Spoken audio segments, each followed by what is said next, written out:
At mula naman sa ating CMN Roving Reporter sa Mindanao, CMN Live Nationwide. Willie Boy Ramos, magandang araw sa iyo. Magandang araw din Ariel at magandang araw Pilipinas. Nilinaw ni Minister Mohager Iqbal ng Ministry of Basic Higher and Technical Education ng Bangsamoro Autonomous Region in Muslims Mindanao na walang kinalaman ang Bangsamoro government sa panawagan ng CSO, Civil Society Organization, na palawigin pa ang gobyernong BARM sa isa pang 3 taon hanggang 2028.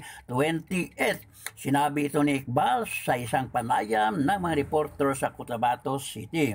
Sinabi din ni Iqbal na ipinaubaya na di umano ng Moro Islamic Liberation Front ang kapasihan ng Kongreso hinggil sa panawagan 3 taon pang extension ng Bangsamoro Transition Authority.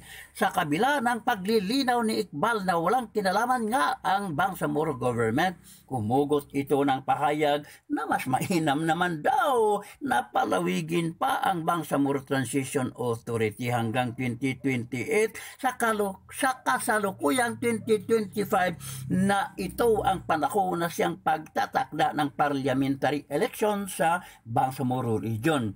Malaking bagay ayon pa kay Iqbal sa MILF ang ibayong liderato ni Haj Muraj Ibrahim na siya namang chairman ng Moro Islamic Liberation Front.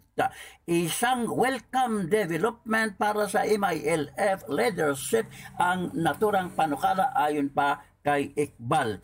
Samantala, matutuloy ang 2025 parliamentary election sa BARMM ayon sa ipinarating na ulat ni OPARO or Office of the Presidential Advisor on Peace, Reconciliation, Unity Secretary na si Carlito Galvez, na ayon sa kanya, gusto ng Pangulong Ferdinand Marcos Jr. na magkakaroon nga ng halalan sa Bangsamoro Autonomous Region in Muslims Mindanao sa taong 2025 dahil mahalagang mayroong legitimacy and accountability ang mandato ng mga opisyal mula naman sa taong bayan. Will Ramos, CMN Roving Reporter ng Mindanao, Radyo Kalikasan ng Oak City Base, nagulat ng live para sa CMN Pilipinas.